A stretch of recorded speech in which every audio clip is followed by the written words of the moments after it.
पीलीबंगा में आज दिनांक 29 मई शुक्रवार को संयुक्त किसान मोर्चा, व्यापारी एवं मजदूर वर्ग पीलीबंगा की ओर से गेहूं की खरीद का लक्ष्य एवं समय सीमा बढ़ाने तथा वरदाना उपलब्ध करवाने की मांग को लेकर उपखंड कार्यालय पीलीबंगा पर अनिश्चितकाल धरना लगाया हुआ है। इसी के तहत आज सुबह 11 बजे पीलीबंगा हनुमानगढ़ 4 लाइन रोड को ट्रैक्टर ट्रालियां लगाकर जाम कर दिया। आज इस संयुक्त किसान आंदोलन में जनवादी महिला मोर्चा से चंद्रकला वर्मा, कमला मेघवाल आदि महिलाओं ने भी अपनी भागीदारी निभाते हुए सरकार को कड़े शब्दों में चेतावनी देते हुए कहा कि किसानों की खून पसीने की गेहूं सरकार को तुलवानी होगी। आज भरे मंच से किसान संयुक्त मोर्चा के पदाधिकारियों ने घोषणा करते हुए कहा कि सरकार ने गेहूं खरीद का लक्ष्य तथा समय सीमा नहीं बढ़ाई तो कल दिनांक 30 मई शनिवार को रेल रोको आंदोलन चलाया जाएगा तथा प्रतिनिधियों ने कहा कि तमाम जिम्मेवारी प्रशासन की होगी। इस घोषणा के चलते पीलीबंगा उपखंड कार्यालय को छावनी में तब्दील कर दिया गया। उपखंड अधिकारी घबराई हुई है, पत्रकारों को किसी भी प्रकार से बाइट नहीं दे रही है। सरकार की जन कल्याणकारी योजनाओं का प्रचार प्रसार भी मीडिया के मध्य से नहीं करवाया जाता। उपखंड अधिकारी का पीए भी मीडिया और उपखंड अधिकारी से दूरी बनाए रखने में भूमिका निभा रहा है। आज किसान संयुक्त मोर्चा पीलीबंगा द्वारा शाम 6 बजे एक विशाल रैली का भी आयोजन किया जाएगा। आज इस आंदोलन में जनवादी महिला मोर्चा से चंद्रकला वर्मा, कमला मेघवाल, जनवादी महिलाओं के साथ ब्लॉक कांग्रेस अध्यक्ष बलबीर सिंह सिद्धू, कॉमरेड रामेश्वरलाल वर्मा, रघुवीर वर्मा, गोपाल बिश्नोई, कुलदीप चहल, शेर सिंह शाक्य, व्यापारी वर्ग, किसान मोर्चा के पदाधिकारी व बड़ी संख्या में किसान मजदूर वर्ग आदि उपस्थित रहे। पुलिस प्रशासन की तरफ से वृत्ताधिकारी वृत्त हनुमानगढ़ मीनाक्षी चौधरी, पीलीबंगा थाना अधिकारी जगदीश प्रसाद, मैं पुलिस महिला तथा पुरुष जाब्ता के साथ डटे हुए हैं। मौके पर एम्बुलेंस फायर ब्रिगेड की गाड़ियां भी उपस्थित रही है। दोपहर लगभग 1:30 बजे एक तरफ रोड को खोल दिया गया। आंदोलन जारी है। हिंद न्यूज से देशराज डाबला की रिपोर्ट है। कल जो आए हैं उनको पता है कि आज सारे जिले के अंदर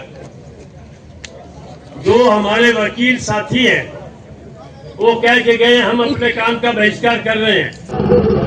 पिछले 3 दिन से किसान मजदूर पीलीबंगा एसडीएम के आगे बैठे हैं, क्योंकि किसानों का अभी तक 32% माल जो है वो तुला नहीं है और बाहर पड़ा है, जो मंडी में पड़ा है किसानों के घर में पड़ा है। 15% टारगेट कम था, 8% टारगेट बकाया है और 9.3% जो है वो अब की बार प्रोडक्शन ज़्यादा है। ये 32% माल जो है वो बाहर पड़ा है। हमारी मांग है कि जिनका बायोमेट्रिक हो चुका है उस दाने दाने को तुलाई करवाई जाए और खरीद की सीमा बढ़ाई जाए। आज अभी यहाँ जो है किसानों ने सांकेतिक चक्का जाम किया था। आज हम अभी CI2 की मीटिंग करके आए हैं पूरे ज़िले की। कल 5000 CI2 के मजदूर पूरे ज़िले में काम बंद करके यहाँ पहुँचेंगे। और कल हमारा अभी है कि प्रशासन ने अगर कोई सकारात्मक बात हमारे साथ नहीं की तो हम कल रेलवे के ट्रैक को जाम करेंगे। और कल किसान भी आएंगे, मजदूर भी आएंगे, शहर के लोग भी आएंगे। 7-8 हज़ार लोग यहाँ पहुँचेंगे। हमारा निवेदन है कि सरकार तुरंत खरीद की व्यवस्था करे, 30 तारीख से आगे उसकी तारीख बढ़ाए और जो बायोमेट्रिक हो चुका है उस सारे अनाज को तुलाई करवाया जाए। आज शाम को मंडी के अंदर जुलूस निकालेंगे। मंडी के तमाम व्यापारियों से, दुकानदारों से, आम आदमी से निवेदन करेंगे कि किसान और मजदूर दोनों तबाही में जा रहे हैं, उनको ना पूरा होने वाला घाटा होगा। व्यापारी जो है उनको भी ना पूरा होने वाला घाटा होगा। इसलिए उन सबको बचाने के लिए आप ज़्यादा से ज़्यादा संख्या में कल पहुँचे, इसका निवेदन करेंगे और ये आंदोलन जारी रहेगा। ये नहीं कि हम यहाँ जो है कल के बाद बैठ जाएंगे, कल रेलवे का चक्का जाम करेंगे, फिर भी प्रशासन को नहीं माना तो फिर हम आगे का कदम उठाएंगे। पर हमारा निवेदन है कि शांति व्यवस्था बनाए रखने के लिए, आम आदमी को परेशानी से बचाने के लिए और ये जो खर्च कर रहे हैं इस आंदोलन पे उसको बचाने के लिए। एक तरफ तो कह रहे हैं आप जो है सामान मत खरीदो, हम जो है गहरे आर्थिक संकट में है। दूसरी तरफ उनकी गाड़ियाँ चल रही है, प्रशासन दुनिया भर का खर्च कर रहा है। और पहली बार देखा है कि गेट तो रोकते हैं, गेट तो बंद करते हैं, पर उसके आगे बैरिकेड लगा के गेट को बंद किया है एसडीएम कोर्ट के दोनों को। तो इस तरह की अनहोनी ये घटनाएं कर रहे हैं। ये आंदोलन सरकार की उपज है, ये आंदोलन प्रशासनिक अव्यवस्था के कारण बढ़ा है और हम मांग करते हैं कि हमारी मांगों को माना जाए, नहीं तो बड़ा आंदोलन होगा। सर, जिस प्रकार से देखा जाए जनप्रतिनिधि हैं वो डांस करते हुए भी नजर आए, लेकिन जो किसान हैं वो लगातार 3 दिनों से कड़कती धूप के अंदर यहाँ अपनी गेहूं तुलाने के लिए लगातार संघर्षरत है। इसके संबंध में आप क्या कहेंगे सर, वो बताएं। बीजेपी के कल ही लोग कह रहे थे हम 50,000 से आ रहे हैं, हम क्या करें, और जो 50,000 से जीते हैं वो बैठे हैं जयपुर के अंदर। सरकार की ये दोनों ही पार्टियां जो है इस मामले में कुछ नहीं। कांग्रेस को भी चाहिए था कि उनके 70 तो एमएलए हैं, विधानसभा में घेरते, यहाँ आके बैठते, उनका कोई विधायक नहीं आया, कोई विधायक बीजेपी का नहीं आया जो इस आंदोलन के साथ खड़ा हो। इसलिए हम कहते हैं उन दोनों ही पार्टियां जो है पूंजीवादी पार्टियां हैं, किसान हमारे साथ है, चाहे वो बीजेपी का हो किसान, चाहे कांग्रेस का हो, चाहे आम किसान हो, वो अपनी फसल को तुलवाने के लिए, अपनी फसल को बेचने के लिए, व्यापारी भी किसी पार्टी का हो, वो जो है अपना घाटा पूरा करने के लिए और किसान की फसल बिकवाने के लिए, और मजदूर भी जो है वो भी हमारे साथ है, इस आंदोलन में साथ है, किसान के साथ है, व्यापारी के साथ है, मजदूर के साथ है। सर, प्रशासन की जिस तरीके से देखा जाए तो लगातार ये प्रचार प्रसार किया जा रहा था कि भी जो किसान है उसका एक एक दाना जो हम तुलाएंगे, लेकिन परिस्थितियां इसके उल्ट हैं। सर, उसके संबंध में थोड़ा, कल खरीद सीमा है, कल के बाद खरीद बंद कर देंगे कानून के हिसाब से, उन्होंने जो तय किया है, उन्होंने जो डिक्लेयर किया है, तो दाना दाना कहाँ तुलेगा। अभी मैं ये कह रहा हूँ 32% माल बाहर पड़ा है, मंडियों में पड़ा है, घरों में पड़ा है, और माल बाहर पड़ा है, उसकी तुलाई नहीं हुई। यानी 1 रुपये के अंदर 10 आने की खरीद हुई है, 6 आना तो बाहर पड़ा है। तो ऐसी स्थिति के अंदर ये है कि सरकार बकवास कर रही है, प्रचार कर रही है, वो तो सब कुछ कर रही है कि एमएसपी थी, रहेगी, और एमएसपी है तो फिर आप खरीद क्यों नहीं कर रहे? आप बायोमेट्रिक किया उसको परचेज क्यों नहीं कर रहे? आपने बायोमेट्रिक प्रणाली पहले बंद क्यों कर दी? आपका स्लोट सिस्टम का कारण क्या है? वो आपने जो है सारा कंप्यूटर उठा ही नहीं रहा, तो ये आपने पहले ही जो है बंद कर दिया। तो ये बकवास कर रहा है। मोदी को तो अडानी को बचाना है।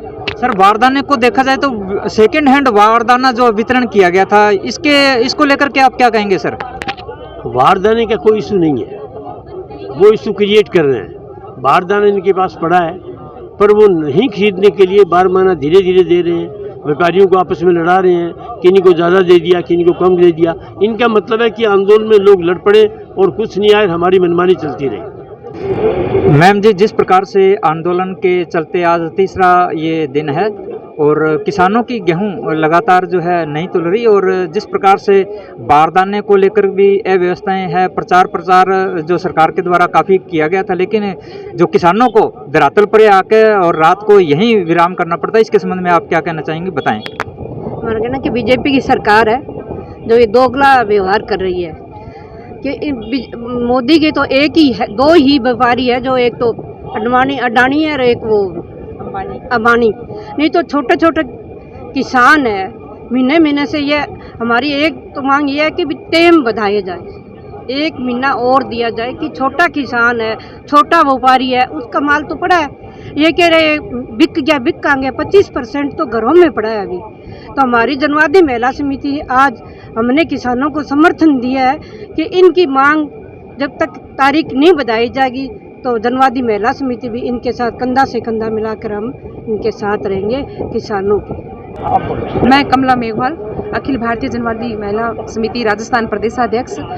आज के इस कार्यक्रम से हम सरकार को चेताना चाहते हैं कि जो किसान 3 दिन से इस तपती गर्मी के अंदर एसडीएम कार्यालय के आगे बैठा है, और वो सिर्फ इस बात के लिए बैठा है कि जो उनकी 6 महीने की फसल है, जो पूरे देश के अंदर हनुमानगढ़ गंगानगर जिले का जो गेहूं है पूरे देश के अंदर जाता है, उसको लेके बैठा है, और सिर्फ इतना कहने के लिए कि जो 25 से 28% गेहूं जो उनका घरों में पड़ा है उसकी सरकारी खरीद की जाए।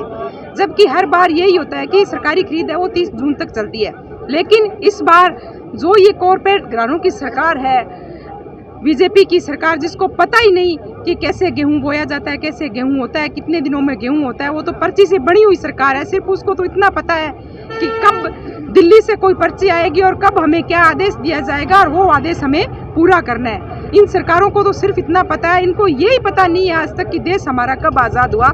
ये तो बोल रहे हैं कि 2014 में हमारा देश आज़ाद हुआ, तो इनको गेहूं का कैसे पता चलेगा। तो हम इस मंच के माध्यम से, आपके चैनल के माध्यम से सरकार को ये चेताना चाहते हैं कि सरकारों की, ये किसानों की जो गेहूं है, इसको सरकार खरीद का लक्ष्य बढ़ाए और जो जितनी भी गेहूँ है उसको पूरी का खरीद करने का काम सरकार करे। अन्यथा हम महिलाएं हमें कमज़ोर न समझे, हम सरकार को चलाने का काम कर सकते हैं तो सरकार को गिराने का काम भी हम कर सकते हैं। और हम कल का जो हमारा प्रदर्शन होगा उसमें हम और अति उग्र होकर आएंगे और जो कुछ भी होगा वो जिम्मेवारी सारी की सारी यहाँ की प्रशासन और इस बीजेपी सरकार की होगी। हमें आगे से हमें उसका कुछ नहीं है। इस सरकार का जो भी होगा वो सरकार का काम होगा। धन्यवाद। आज 2-3 दिन हो गए लगातार साड़ी बड़ी सीधी सादी जी मांग है कि किसान के खेत च कणक हुई है, उस कणक का दाना दाना खरीदा जाए। हुणे रामेश्वर जी भी दस गए FCI का जो अनाज मंडी के वेयर हाउसां के अंदर काम चल रहा है वही मीटिंग करी है और कल तो 10 बजे 4-5 हज़ार बंदा थोड़े चाहूगा। और किसान साथियों में मेरा कहना है कि ज्यादा से ज्यादा करके चाहे सानू संघर्ष समिति है और रास्ता रोकन का तैयारी करे। वैसे तो जब से मोदी सरकार बनी है तब से संघर्ष ही करते आए हैं। किसी को ले लो, चाहे महिलाओं को ले लो, मजदूरों को ले लो, पढ़ने वाले लड़के लड़कियों को ले लो, सब परेशान ही परेशान है। ये बहुत बड़ा सवाल है कि ये जो फसल किसान अपने खेतों में भी बोता है, कितनी मुश्किल से वो फसल को तैयार करता है। आंधी आ जाती है, कभी ओले आ जाते हैं, कभी पाला मार जाता है। वो माघ की रात जो होती है, इतनी सर्द रातों में पानी लगा लगा के फसल को पैदा करता है। ये क्या जानता है ये हमारे राजस्थान का मुख्यमंत्री और हमारे देश का प्रधानमंत्री? इनको कुछ पता नहीं है कि कैसी दिक्कत आती है किसानों को, कैसे ये फसल पैदा करते हैं और नहीं है। तो हम तो आज आए हैं आपके संघर्ष को समर्थन देने के लिए। आपकी संघर्ष समिति जो फैसला तय करेगी, आगे रणनीति बनाएगी, तो हमारी जनवादी महिला समिति बढ़ चढ़ करके आपके संघर्ष के साथ आंदोलन में शामिल रहेगी। लोग इस ट्रेन को रोकेंगे, ये ट्रेन को रोकेंगे तो हमारी बात नहीं सुनी जाएगी तो SDM के कोर्ट में जाकर SDM को मुद्दा बनवाने का हम करेंगे। प्रशासन से नहीं मांगी है, वही मांग रहे हैं जिसके कहने से किसान गेहूं लेकर अपना बायोमेट्रिक करवाकर, अपना स्लॉट बुक करवाकर और ट्रालियों में गेहूं भरकर यहाँ मंडियों में ले आया। उस वक्त कहते थे कि ऐसा भाई तुम ये गेहूं मत लेके आना, कोई स्लॉट करने की जरूरत नहीं है और हम आपका गेहूं नहीं खरीदेंगे। तो आज हम सड़क पर भी नहीं आते। हमने आज से 3 दिन पहले भी यहाँ कहा कि आपका आधा अधिकारी इस गेट पर खड़ा होकर ये कहते, हम आज भी कह रहे हैं, अब भी आपका अधिकारी यहाँ खड़ा होकर कहते कि हमारी सरकार गेहूं नहीं खरीद सकती और आप चले जाओ, हम अभी हमारा सामान बोरिया दूसरा बांध कर यहाँ से चले जाएंगे, दोबारा तुम्हारे से SDM कलेक्टर अप्रूव नहीं करेंगे।